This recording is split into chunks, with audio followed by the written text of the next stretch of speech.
and thanks for addressing this very interesting issue of women's liberation. And so I'm very pleased to welcome Professor Bill Chafe, who is a major expert in political history and civil rights movement and women's movement in the United States. And you are the biographer of the Clintons, or one biographer. Okay. Okay, thank you very much, Bill. So thank you so much for being here. It's great to be back in Venice, which is one of our favorite places in the world. We were here in 2007, and then back again, I think 3 years later. I had another wonderful, just week or so here, and try to come back whenever possible. So let me start by articulating a question which may be in your minds. And that question would be, what is this white man of a certain age talking about women's liberation? How does that happen? And that's a very, very important question. So I thought I'd rather begin with that question and then go into my presentation, just so you'd have some sense of where this comes from.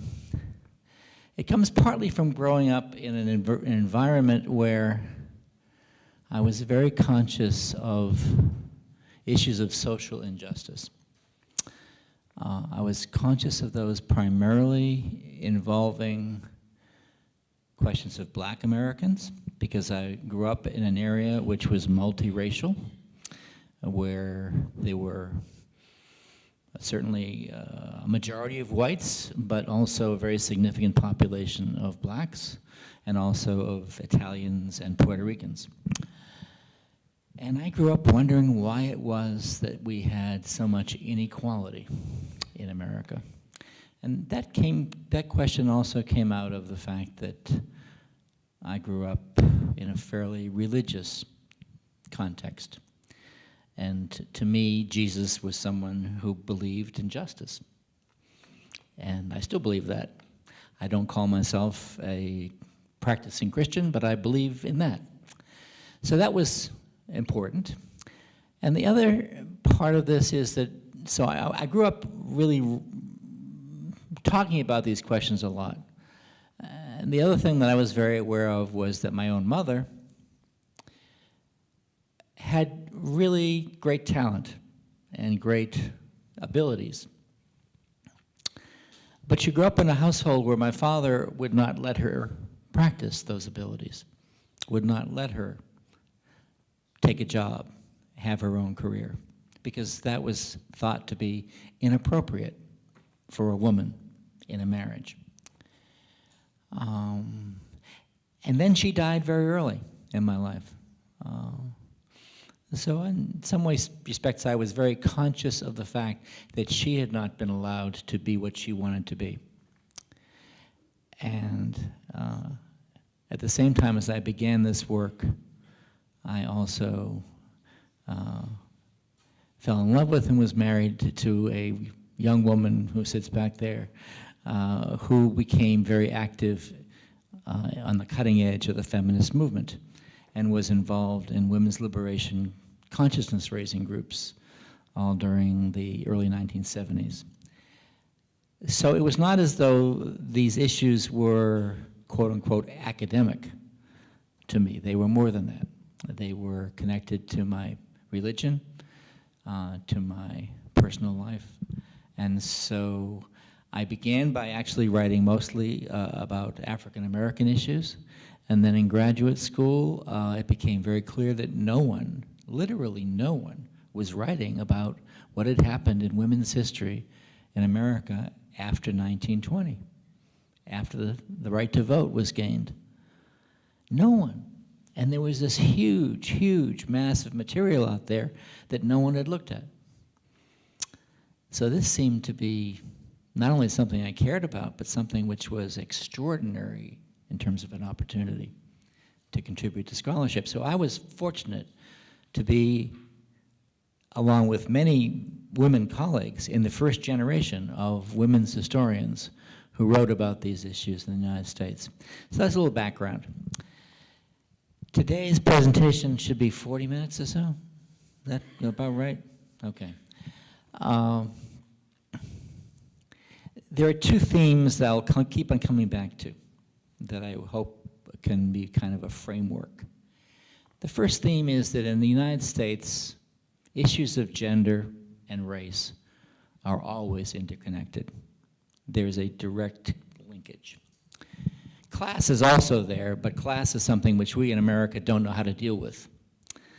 The rest of the world has done a little bit better job dealing with class than we have in America.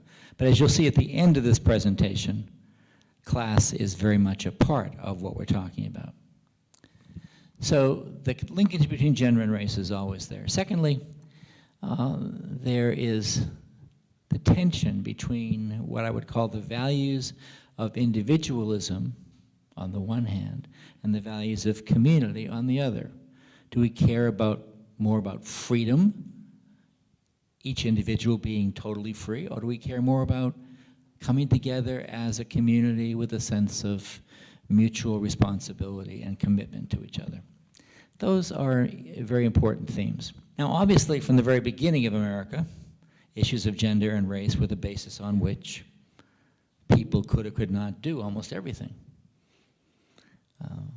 Our country was premised on the existence of slavery, which is totally without sanction in any just universe, and a complete contradiction to democracy. But we also had a situation in which most women were expected also to be limited to certain kinds of things. They couldn't function in a larger world of commerce or industry or business or the professions. Now, when people in the United States started to protest against slavery in the abolitionist movement of the early 19th century and the 1820s and the 1830s, when they began to protest against slavery with the abolitionist movement, women joined that struggle. Women joined that struggle because they cared, because they were religious, because they were moral, and they wanted to do their part. And guess what? They weren't allowed to.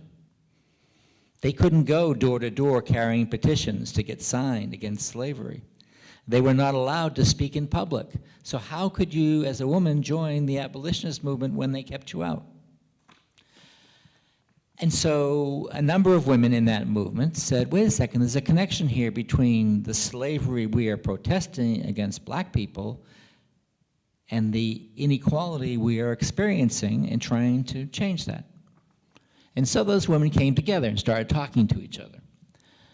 And they came together in a convention called the Seneca Falls Convention, the first women's rights convention in the United States in 1848. And they wrote a Declaration of Rights and Grievances in 1848. Elizabeth Cady Stanton, the most famous name associated with that.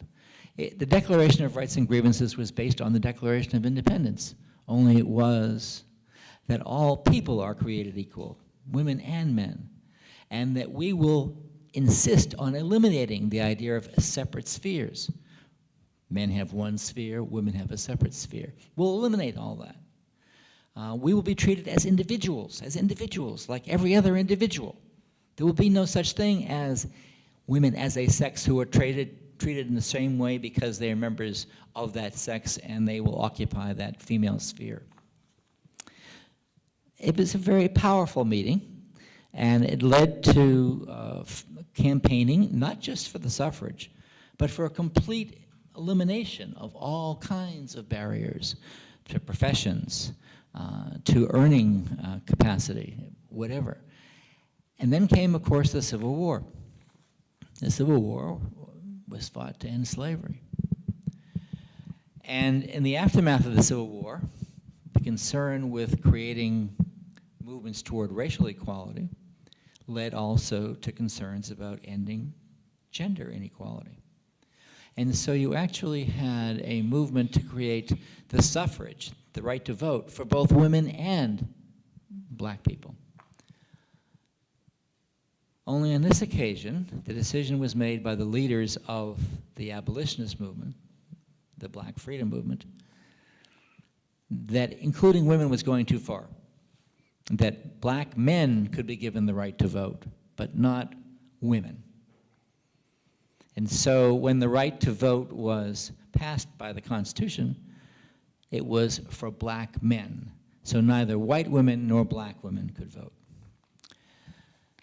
Okay, that means that all during the late 19th century, the Women's Suffrage Association grows and focuses on the right to vote, thank you, which becomes the symbol of equality, the right to vote. Something else happens in the late 19th century, which is very important.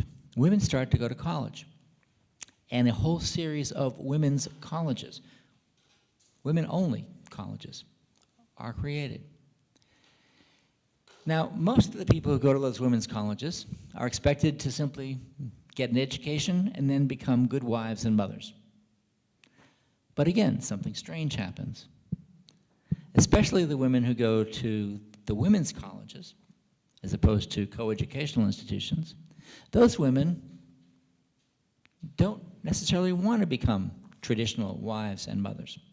So, believe it or not, 50% of those who graduate from women's colleges in the last 3 decades of the 19th century never get married. They want to pursue careers. Some go into law, some go into medicine. A lot more go into something called social work. Now, what makes social work something which is easier to do or more acceptable to do? Well, it's kind of like helping a family, helping people who are poor, who are suffering. Social work is something which is consistent with the traditional idea of women's proper role. And someone like Jane Addams, whose name you may have heard, helped to start a social settlement house in Chicago. And people like Florence Kelley and hundreds of other women started other settlement houses. The settlement house became an urban center. It was a home which helped immigrant children and mothers and poor people, helped them to become better clothed, to be more healthy, but then also got involved in doing work in terms of factory safety, where unsafe machinery was killing a lot of people. So the social settlement house, which was run by women, although there were some men involved, eventually became involved in politics as well. And so the Children's Bureau, which becomes one of the most important federal agencies ever created, was started in 1913 by people who came out of Hull House in Chicago, the social settlement movement. The Women's Bureau was started in 1917. So women become involved in politics indirectly. They don't have the right to vote, but they're lobbying legislatures.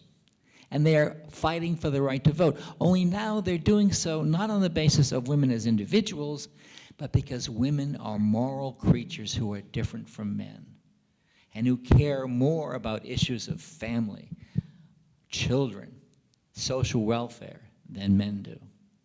So now you've got two sides of a suffrage movement. You've got the individualist side that comes out of the Seneca Falls movement of the 19th century, and you have the new social settlement movement, which is much more effective politically. In fact, it's one of the most effective political groups ever to exist in America. Helped to pass minimum wages for women, maximum hours for children, all kinds of laws before the New Deal, before contemporary legislation, all of which came out of the social settlement house movement.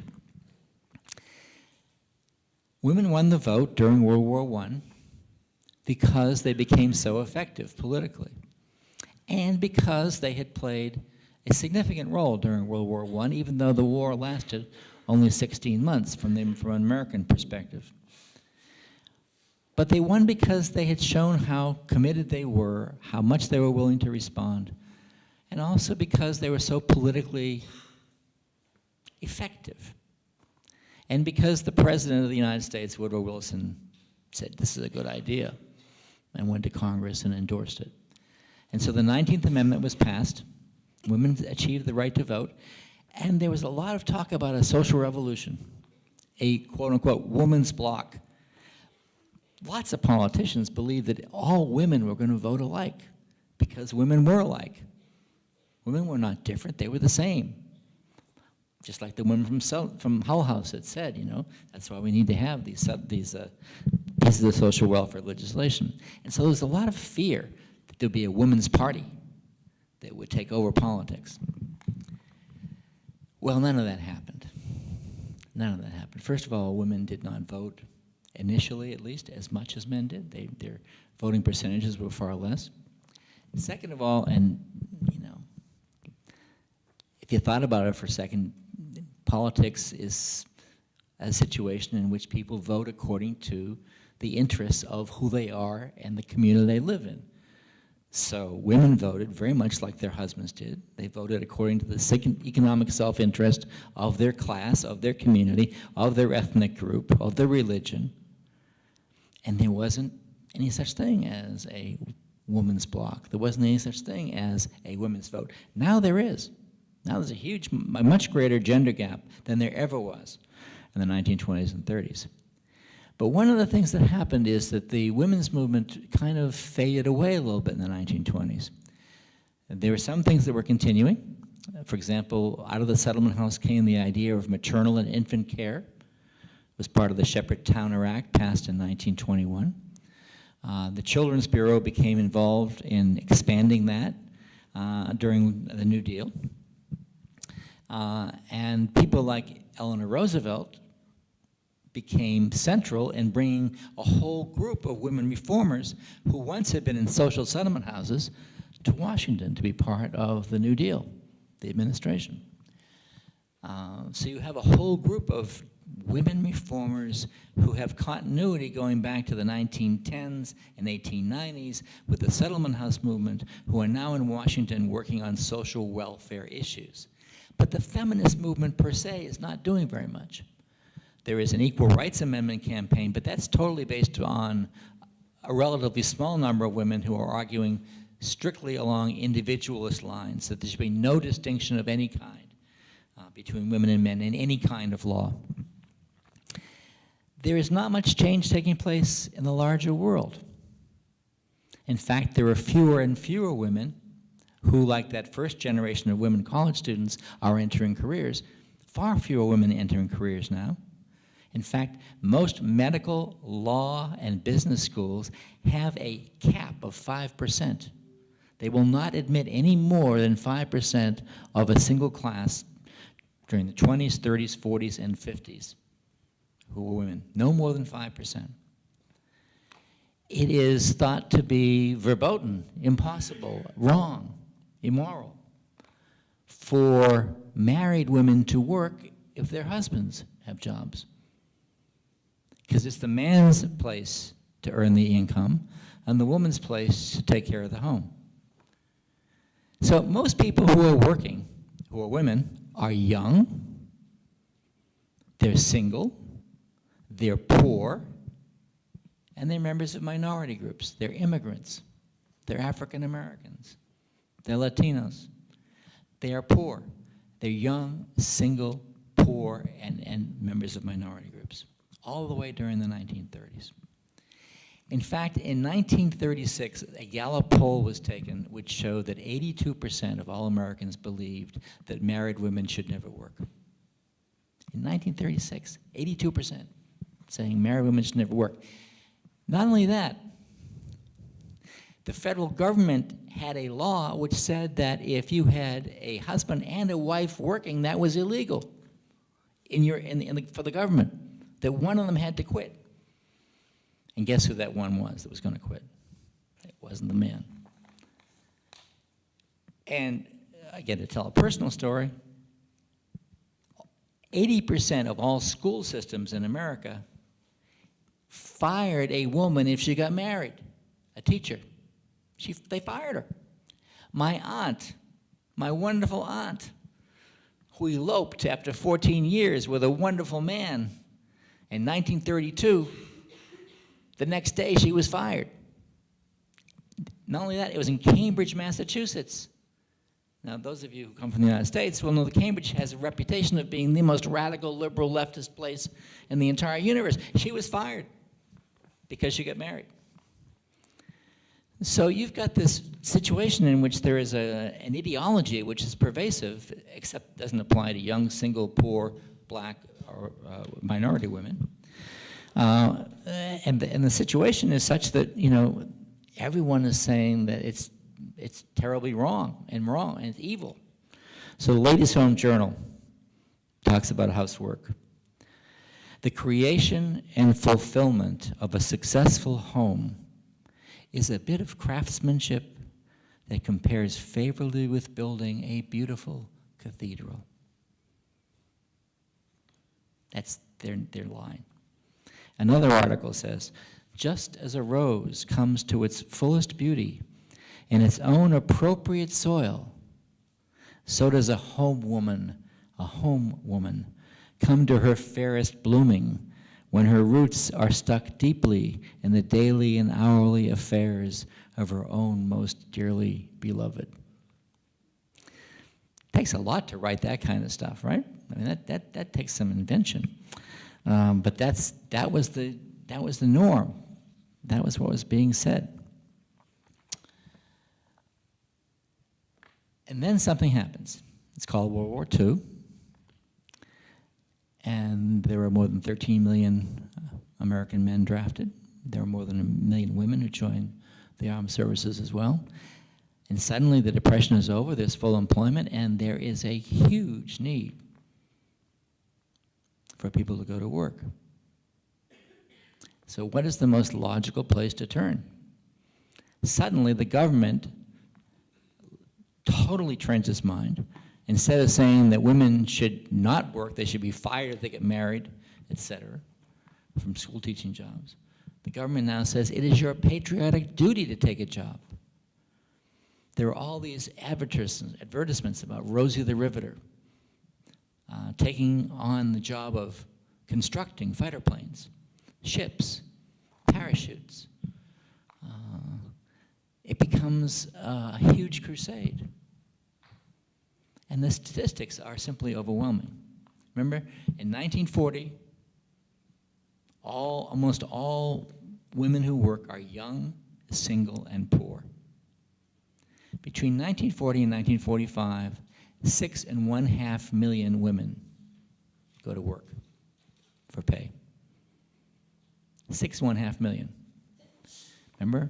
Before that, they're young, single, and poor. 60% of that 6.5 million women are over 35. Over 35. 75% are married. The workforce has been revolutionized.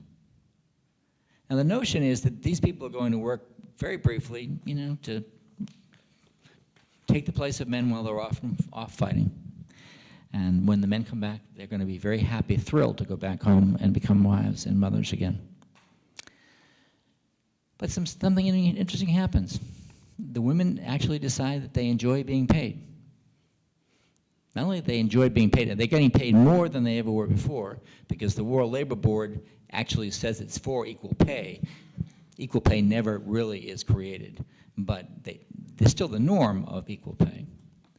They join unions. Unions become more friendly toward women. They never had been before. There is much greater upward mobility. 50% of the women who go to work have immigrated from their former place of residence. Think about that. 50% of the women who go to work have moved from where they once lived.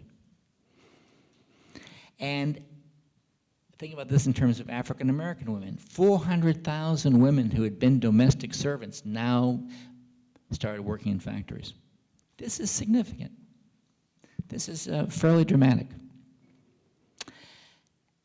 And because of the huge number of women who are middle-aged and married who are taking jobs, it means that the shape of the female labor force has changed dramatically as well. So the percentage of women who are married who are working goes from 15% to 25%. And for the first time, women who are married compose the majority of the female labor force. Okay, this there's no equality here. There's no top jobs. There's no, chief executives who are women, except for a few who are well placed in Washington. And there still aren't enough child care centers. But by the end of the war, something really interesting has happened. 82% of those women who have taken jobs during the war say they want to stay in the labor force. They don't want to go back home. They don't want to go back home. It's been 4 years. They enjoy getting a paycheck. They enjoy what it can do for them. Okay, this is a continuation of the paradox. Because what happens, of course, after the war is that there's this huge, huge campaign to drive women back home. First of all, veterans have first right on jobs. So there is a law already that gives veterans the right to come back and take on the jobs that they had. So there's a logical expulsion of large numbers of women from the workforce. On the other hand, within 2 years, most of those women have gone back to work. They may not be going back to work in the same jobs they held. They may not be getting paid as much money, but they've gone back to work, and most of them are married women. Indeed, by 1952, which is 12 years after, 11 years after World War II starts, there are 2 million more married women at work than there were at the height of World War II. So we're talking about a change which is really very dramatic, even though this is the period of time which Betty Friedan, how many of you know the name Betty Friedan? Okay, Betty Friedan was a extraordinary journalist who wrote many, many stories during her life, but also was the author of a book called The Feminine Mystique in 1963. The Feminine Mystique essentially was about what she called the problem that has no name. The problem that has no name was women's massive discontent with being treated as though they didn't have a destiny or an ambition, but in fact were expected to simply conform to those norms that I read you about from the Ladies' Home Journal. Indeed, there was a book written in 1947 by a female psychiatrist and by a male journalist. It was called Modern Woman, the Lost Sex. Modern Woman, the Lost Sex.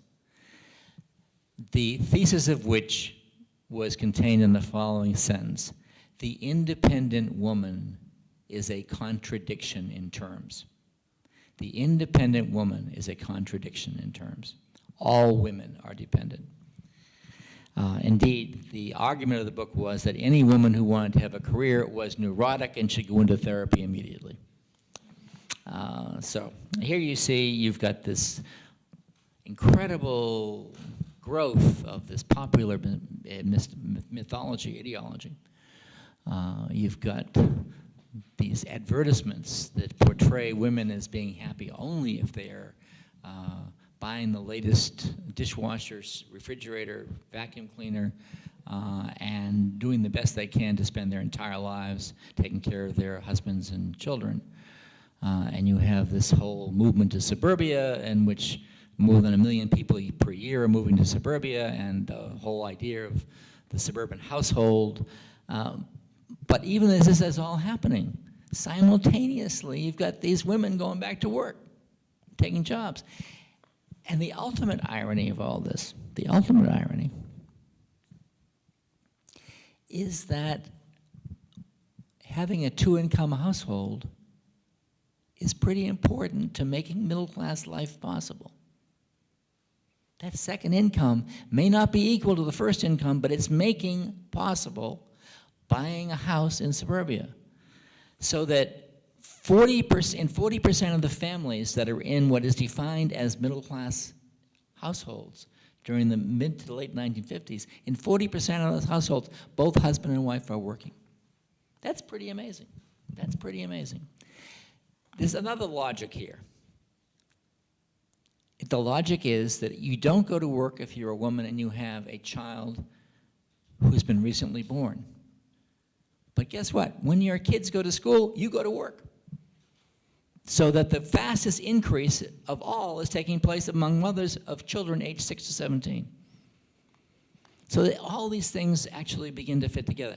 There's not a feminist movement, but there is this massive move of women into the labor force. They are married, they are middle class, they are middle-aged, they are mothers. Women's employment rate increases 4 times faster than men's does during the 1950s. What do we think of the 1950s? It is the age of conformity. Everyone doing what they're supposed to do. No one breaking the rules. But there's a revolution going on in the 1950s. Only no one's really seeing it. No one's really seeing it. So, this is kind of strange, because by 1960, there are twice as many women who are at work percentage-wise as there were in 1940. And almost half of all women over 16 are holding jobs. And yet we still are thinking about the average woman living a life of suburban bliss and not working in the labor force.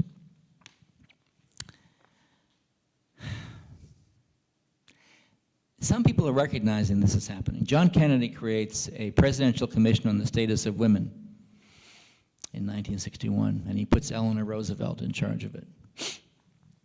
Appropriate choice, since Eleanor Roosevelt is one of the most important leaders of the women's movement in the 20th century. And that report that comes out in '63 talks a whole lot about equal pay, talks a whole lot about some of these issues we're talking about here, but is not really a feminist document. But there's something else going on under the surface that goes back to the first point we made here about the relationship between gender and race. Because there's a long civil rights movement that's been taking place in America. We have a classic notion now that the civil rights movement started in 1955 with the Montgomery bus boycott and with the Brown decision in '54 desegregating the schools, and it comes to a peak during the sit-in movement of the '60s and the Birmingham marches and the Civil Rights Act of '64 and the Voting Rights of '65, and then it's over when King gets assassinated in '68, et cetera, et cetera. That's about as wrong as most other visions of American history that you hear about. The civil rights movement goes back very, very far. It is rooted in the Jim Crow period, where segregation existed, but where blacks were building their own community institutions, trying to fight back wherever they could fight back, creating groups like the National Association for the Advancement of Colored People, which was our first leading civil rights group. That starts in 1909. Not 1959, 1909. And that movement has been growing all the way down during the 30s. There's a woman named Rosa Parks. Most of us know the name Rosa Parks because we know about this legendary figure who refused to leave her seat in the mixed section of the bus in Montgomery, Alabama, and moved to a seat in the black section because she was tired and she just was not going to get up. And we have this image of Rosa Parks as this, beatific, saintly person who helped to make possible a revolution. That's 1955. What we don't remember, or don't write about, now we do, is that Rosa Parks was a leader of the civil rights movement in Alabama all the way through the 30s and 40s. Rosa Parks organized a group of black women to protest the rape of black women by white policemen in Alabama in the 1940s. She worked closely with a woman named Joanne Robinson in Montgomery, Alabama, who organized the Women's Political Council. That was the group that, on the night that Rosa Parks was arrested, printed 40,000 pieces of literature to be distributed the next day to the black community. This is not a movement that was an immaculate conception. This was a movement that grew out of people already working for years to try to make something happen. Rosa Parks, Joanne Robinson, countless people like her. They are really the real story of the civil rights movement. There's a woman named Ella Baker, whose name probably most of you would never have heard of. Ella Baker is the person more responsible for the civil rights movement in America than anybody else, including Martin Luther King Jr. Ella Baker made it happen. And this was a movement that had huge, huge impact. And its impact, of course, was helping once again to show the relationship between race inequality and gender inequality. And this comes to a peak during the direct action phase of the civil rights movement in the early 1960s, when, in order to save black lives, the civil rights movement brings hundreds of white volunteers to the South, knowing that some of them are going to get killed, but also knowing that until white people are killed, the government's not going to do a damn thing. And so when those white people are killed, the government finally does something. In the meantime, tensions develop around the fact that some white women are feeling as though they're discriminated against in the civil rights movement, just like they were in the 1830s in the abolitionist movement. They're not allowed to do the same things, make the same decisions, be as equal in the whole process. And a couple of them start to write about it. And two of them write a thing called Sex and Caste, C-A-S-T-E, a kind of memo, which says, wait a second, there's a relationship between race discrimination and gender discrimination. That is the origin of what happens after 1964. There's a lot of tension going on in the civil rights movement, a lot of divisions taking place. There is a growing emergence of what becomes the Black Power movement. But there's also the decision that whites should play a far less important role in the movement. And many of those white women who've been playing an important role in the movement go off and they start the women's liberation movement. They join the student movement, the Students of Democratic Society. They create women's liberation consciousness-raising groups all over the country. If you want, you can ask my wife about how that kind of thing happened. But we're talking now about groups of 10, 15, 20 people, not thousands, 10, 15, 20, meeting on a regular basis, once or twice a week, talking about what's going on, and creating the foundation for what becomes this grassroots movement in which you have this huge shift in attitude and change and perspective. So in 1962, I'm just going to give you 3 poll points here. In 62, the Gallup poll was taken, which asked women, do you feel like you're treated equally? By 2 to 1, women said yes in 62. In 1970, the same question was asked, 50-50. In 1974, the same question was asked a third time. 2 to 1, women say, we are discriminated against and we're going to change it. A whole generation shifts its attitude. Women in college now are talking about marriage not being as important as pursuing a career. The number of women applying to law school goes from under 10% until after 1970, it's more than 50% of all entering classes. You have a transformation in terms of perspective. You also have a transformation in terms of federal policy, because there is pressure to make sure that the Equal Employment Opportunities Commission works to focus on women as well as African Americans or other minorities. And so you have this beginning of this incredible transformation. You have Ms. Magazine, which becomes one of the most effective national publications. You have a national movement which is growing and growing and growing. And you have more and more openings taking place, even though there is still what's called the glass ceiling, which is still there prohibiting women from achieving the very highest executive positions or law partnerships, etc. But the bizarre paradox of all of this is that even as those who are in a place where they can take advantage of these new opportunities are able to secure jobs and professions and careers that their mothers and grandmothers could never have imagined, even though that's happening for those who are in that position. Those people who are poorer not only don't see their situation improve, it gets worse.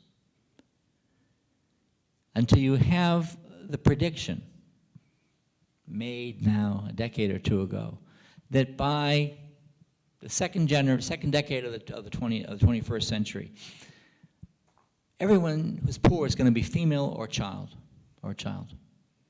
The feminization of poverty. So simultaneously, you have a situation where it's hard to even describe the degree of change which has taken place, and a situation where not only has nothing changed, but things have actually gotten worse. Now, those of you who live in America, who have studied in America, will appreciate the fact that we're a pretty screwed up society. So the existence of paradox is not something that we're particularly strangers to. But this kind of paradox, and the same paradox is taking place in the African American community, where you have 500% increase in the number of blacks going to college, but also the number of people, blacks going to college is identical to the number of blacks in the same age group going to jail. Where you've got, two stories, total opposites of each other taking place. And it depends on which story you want to tell, where you end up. But isn't that interesting that we have gone through such a huge change in our society around issues that have always been related of race and gender inequality. And today we find ourselves with those same issues just as closely interrelated with two separate stories. And of course, the third ingredient of those two separate stories is the one we've not talked about, because we don't talk about that in America, and that's the issue of class. So that's my story of the paradox of change. Thank you.